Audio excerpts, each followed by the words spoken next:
I want to welcome you here to Dream Chasers Radio on 100.9 FM, iHeart Radio. Thank you guys so much for tuning in, as well as on Amazon Fire at Yaya Diamond TV, Roku, Yaya Diamond TV, YouTube, Dream Chasers Radio, Facebook, Instagram, and all the other places, like every place that you can hear a podcast. We're on every station. We are the complete entertainment network. It's red hot reality, guys. So we'll be right back. Don't you go anywhere.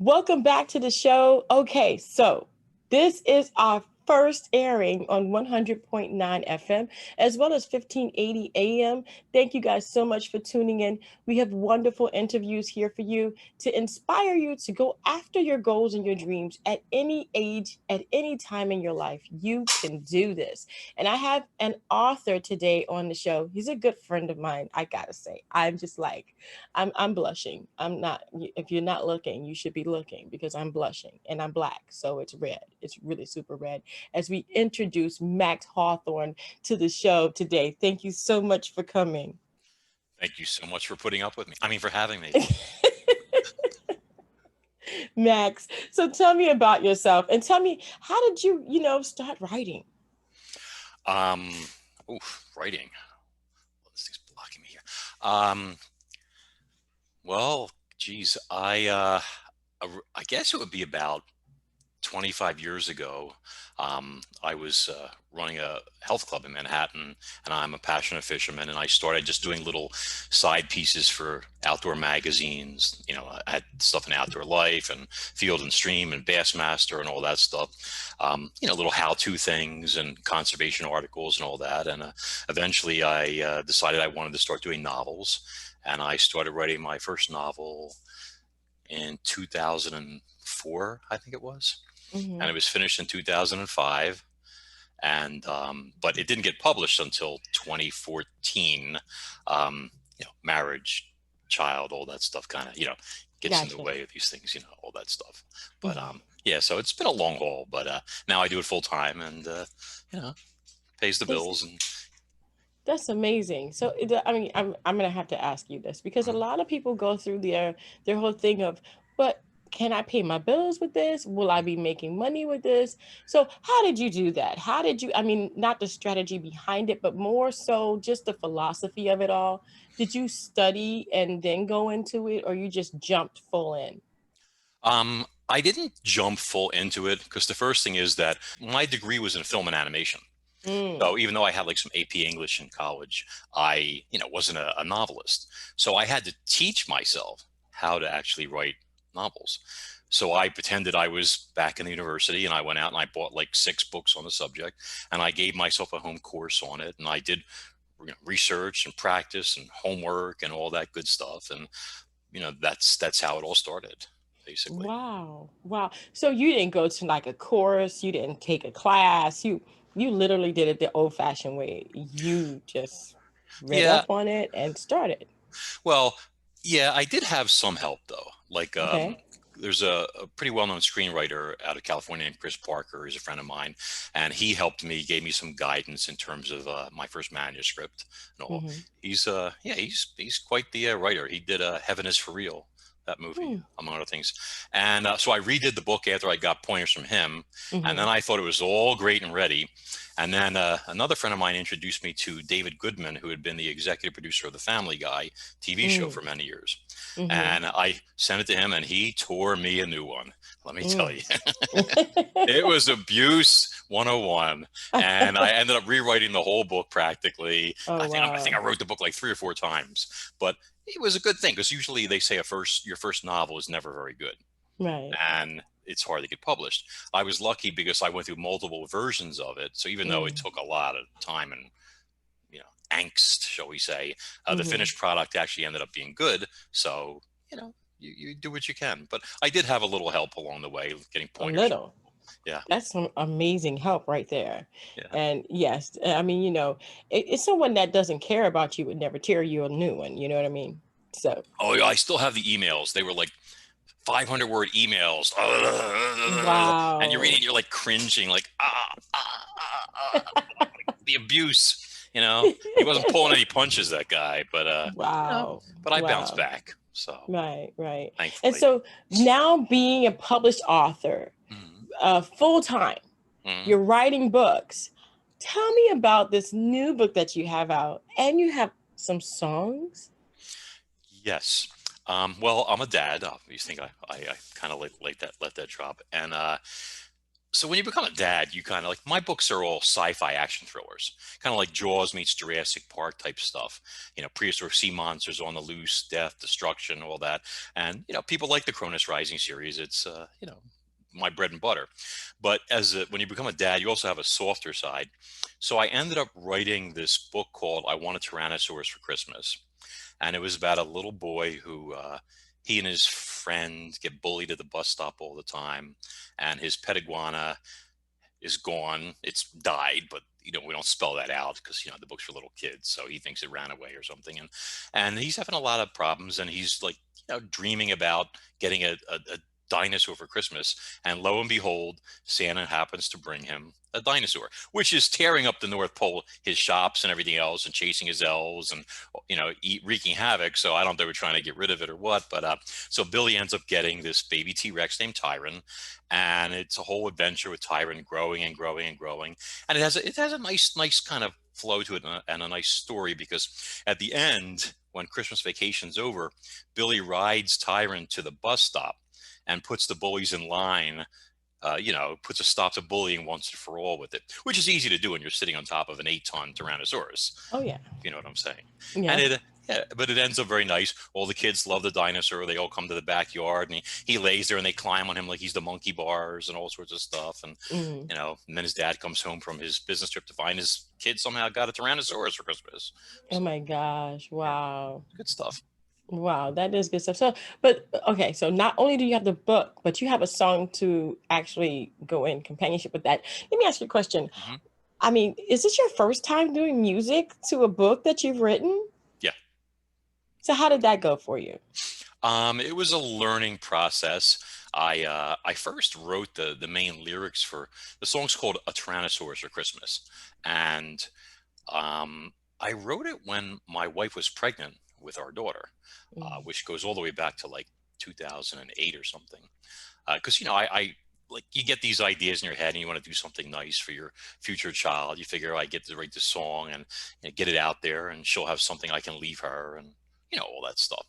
But and then I started working on the song here and there, trying to get help from different places. I went through a lot, because when you're, you know, a lot of these people, like, if they haven't done it and it's a good idea, it's like they don't want to be bothered. You know, that's what I encountered. And that's common when you invent things.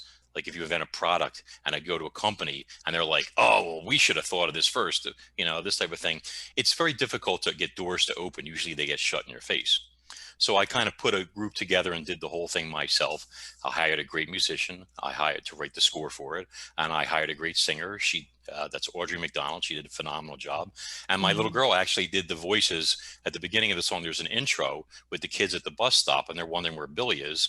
And Ava, my daughter, she did the voices of the two girls that are talking back and forth at the bus stop as you hear the footsteps of the dinosaur approaching and approaching and approaching and approaching. Wow. So that's kind of like it's gonna be like a time capsule for her. She's gonna be able to go back into it, because I did something like that with my daughter in one of my songs. And every time she hears it, she's like, "Wow, listen to my voice." So it's gonna be a wonderful thing for her when she gets older. Wow. So between the book and now you have the song, is this something that you're putting up for for sale for Christmas? Yeah, they're both actually available right now. You can get actually the book and the song. Oh, is that the cat? Yeah, killing me. You warned me about that. 20 pounds, Oh and my he's only a gosh. year old. But Wow. yeah, they wanted a Siberian Forest Cat. See, they should have got a Tyrannosaurus for Christmas. But anyway, he loves destroying my office and all that stuff, and I apologize. There's no way to lock the door. No, Um, it's okay. so yeah, the song is available and the book through Amazon, and you can see that tail right there. Um, but anyway, and other outlets. iTunes and all that good stuff. And yeah, Right. yeah, people go in there, check it out. There's, the free intros to listen to and all that stuff. And there's a great video that's on YouTube right now that's been playing actually Hmm. for the song. It has some wonderful animation and effects and all that stuff. Wonderful. I wanted to ask you a question because a lot of the listeners think that it's too late to do anything. They think they're too old or they're too young. It's too early to do something. What do you say about that? I say I am, even though I'm fat, I'm 55 years old, and it's never too late. Unless you're gone in the ground, so to speak, it's never too late. I Mm, didn't start writing full time until I was 48, mm, and I've had a string of bestsellers and won a lot of awards. So you just have to find your niche and you have to find your passion and you have to go for it. mhm, mhm. You know, Is the learning hard? I mean, a lot of people don't do it because they believe that they don't have the connections or it's too hard to do, or maybe they just don't know, what avenue they need to take to get it done. Is um, that something that you can learn?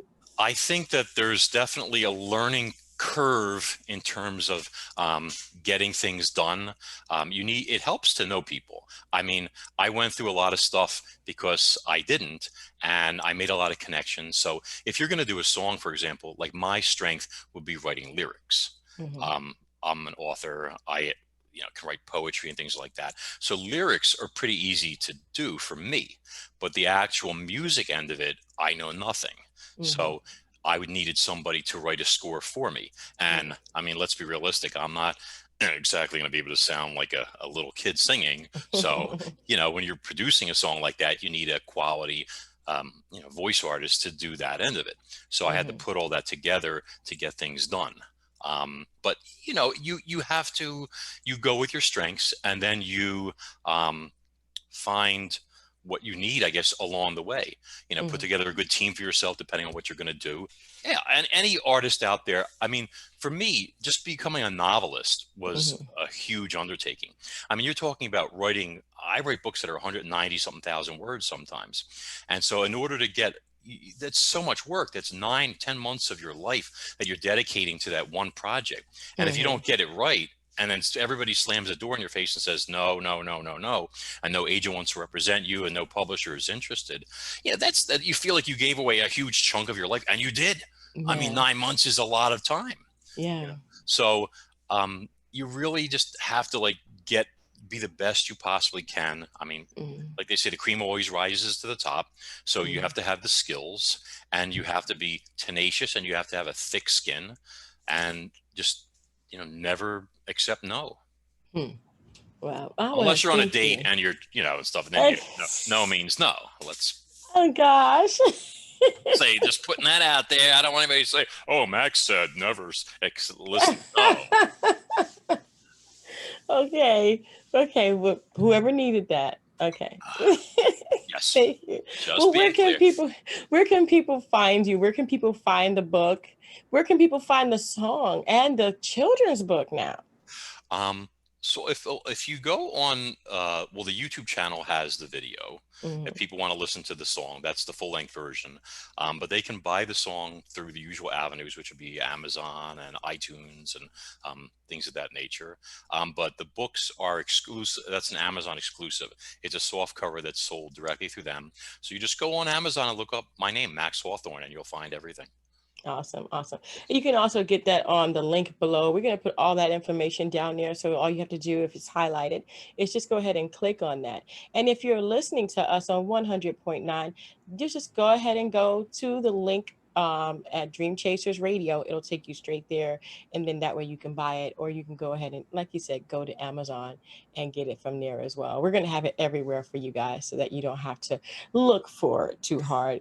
Let me ask you one more question. You know, in this program, we are daring to be different all the time. What have you had to do to dare to be yourself, to be different than the rest? Than the rest. Jeez. Mm-hmm. Well, I mean, as an author, there's a lot of writers out there.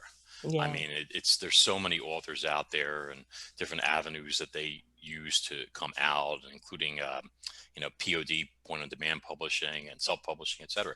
So it gets a little glutted, especially in certain genres. So Mm-hmm. you really need to, if you want to get noticed and you want to obviously sell books and attract readers, you need to find ways to stand out above everybody else out there.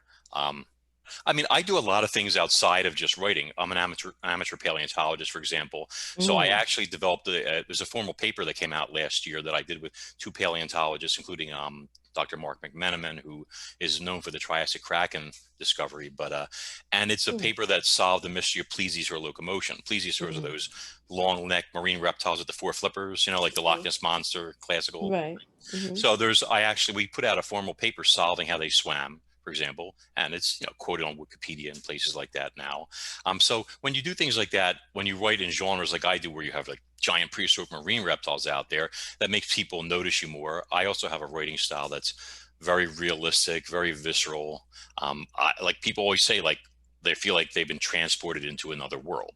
Mm. And that's what I want to do for people because, it's like going to the movies. Mm-hmm. If people are going to read a book or they want to see a movie, they want the same quality experience, and they could read anybody's book. So I want them to read mine, and I just make it a point to use all my skill and having an artistic background with film and everything else like that.